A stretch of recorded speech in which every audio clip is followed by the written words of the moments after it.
아이들의 생각의 질을 높이고 생각을 좀 확장하게 해주는 글쓰기가 있어요. 뭘까요?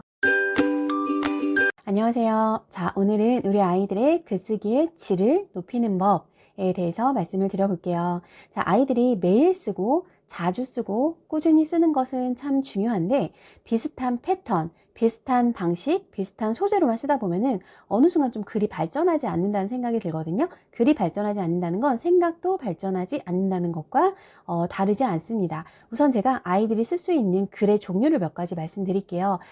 따지자면 정말 많지만 간단하게 세 가지만 말씀을 드리면 우선 처음에 저희가 접하는 글쓰기는 어떤 배경 지식이 필요하지 않은 자기 경험 배경 지식만 필요한 일기나 생활글이나 경험글 같은 걸 쓰잖아요.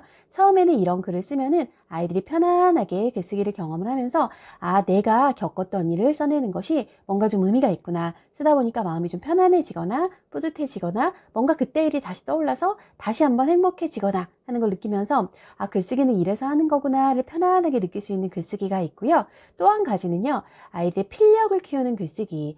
대표적인 게 상상하는 글이거든요. 주제에 따라 좀 다르긴 하지만 정말 쓰고 싶은 주제를 만나거나 쓰다 보면은 계속 이어져서요. 막 종이 한 장을 다 꽉 채우는 글쓰기를 하게 되기도 하는 상상하는 글쓰기도 필요해요. 이거는 마음껏 생각을 해보면서 필력도 키우고요. 종이도 채워보는 쾌감도 느끼고요. 말 그대로 상상력도 키울 수 있는 글쓰기예요. 이런 글쓰기가 필요하고요. 그리고 또 한 가지, 이 두 가지와 조금 결이 다른 건데요. 아이들의 생각의 질을 높이고 생각을 좀 확장하게 해주는 글쓰기가 있어요. 뭘까요? 배경 지식이 필요한 글이에요. 배경 지식, 내 생활 경험 아니고요. 상상해서 쓰는 글 아니고요. 외부에서 소재를 가져와서 쓰는 글쓰기예요.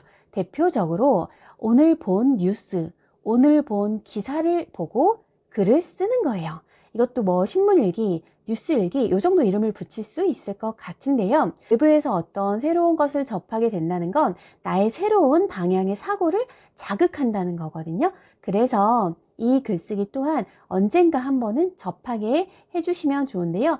앞에서 말씀드린 뭐 일기, 상상글 이런 거를 좀 경험해 본 경우라거나 아니면 뭔가 계속 비슷한 패턴의 글을 쓰면 조금 방향을 바꿔보실 필요가 있잖아요. 그런 경우에는 저학년도 괜찮고요. 보통은 이제 고학년 친구들이 많이 해요. 쓰는 거 별로 어렵지 않아요. 자, 뉴스를 한 편 봅니다. 부모님과 함께. 또는 기사를 읽습니다. 자, 그리고요. 질문을 세 가지만 해주시면 돼요. 자, 한 가지는 어떤 사건이 있었던 것인가 또는 무엇에 대한 기사인가 어떤 일에 대한 기사인가 한 가지 질문해 주시고요.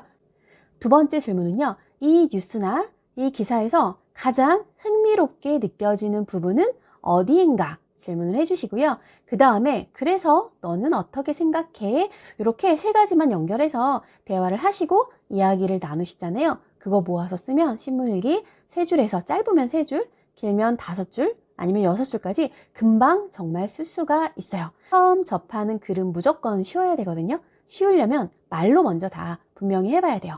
제가 최근에 본 뉴스 중에 인상 깊은 게 반려견을 옆에 바로 태우고 제주도에 가는 전세기가 생겼다라는 기사를 제가 읽었어요. 바로 옆자리에 태울 수 있는 거예요. 만약에 이 기사를 읽었다면 어떤 일이 있었나 또는 무엇에 대한 기사인가 반려견을 옆에 태우고 제주에 다녀올 수 있는 전세기가 생겼다. 반려견 전용 전세기인 거죠. 이런 내용으로 말할 수 있을 거고요. 흥미로운 부분은 뭘까? 물어봤을 때 저는 흥미로운 부분이 수의사가 동행을 했다고 해요. 만일의 사고를 대비하기 위해서 그게 흥미로웠거든요.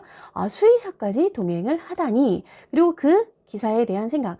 반려인들이 반려견과 함께 제주도 가는 게 사실 쉽지는 않았는데 이렇게 바로 옆에 두고 가면 서로의 만족도가 참 높아질 것 같고요. 반려견을 동반한 경우에만 타는 거기 때문에 승객들끼리의 마찰도 좀 적지 않을까라고 생각을 했어요.